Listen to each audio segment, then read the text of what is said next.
Florence Grace Mkhize, born 1932 to July 10, 1999, was an anti-apartheid activist and women's movement leader.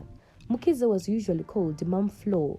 Mkhize was also involved in trade unions in South Africa, organizing for the South African Congress of Trade Unions. Mkhize was born in 1932 in Umzumbe, Natal South Coast. She started to become aware about politics at the age of 16 while attending a Roman Catholic school on the South Coast. Mkhize began fighting apartheid and took part in defiance campaign in 1952. A photo of her burning her passport was taken by Rajit Kali and is now exhibited as both art and a record of that struggle. She was subsequently banned. Despite the ban on her political activity, she used her place of work, a sewing factory which placed Elakani Chamber, Durban, to communicate and organize. During formulation of Freedom Charter, her bus, which on the way to Kliptown for Congress of People, was turned back by the police and sent back to Natal. In 1954, Mkhize with Lillian Ngoyi, Helen Joseph, Fatima Mie, and other women became the founding members of the Federation of South African Women.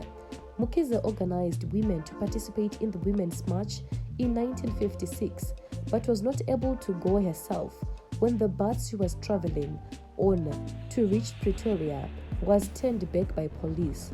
She was one of their leaders from the potato to tobacco boycotts against industries which was colluding with apartheid in 1959.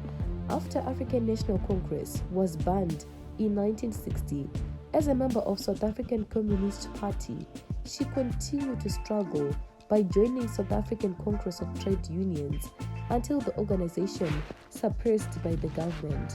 In June 1968, she was banned again for 5 years under the Suspension of Communism Act. In the 1994 elections, she became a councillor for Ward 75, which she held until 7 July 1999. She founded Zikulise Cleaning, Maintenance and Transport Company when she was a councillor in eThekwini in 1997. She married her husband, Amos Mtuno, in the 1950s and lived in Durban.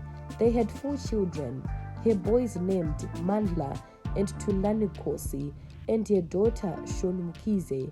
She died of congestive heart, cardiac failure on 10 July 1999.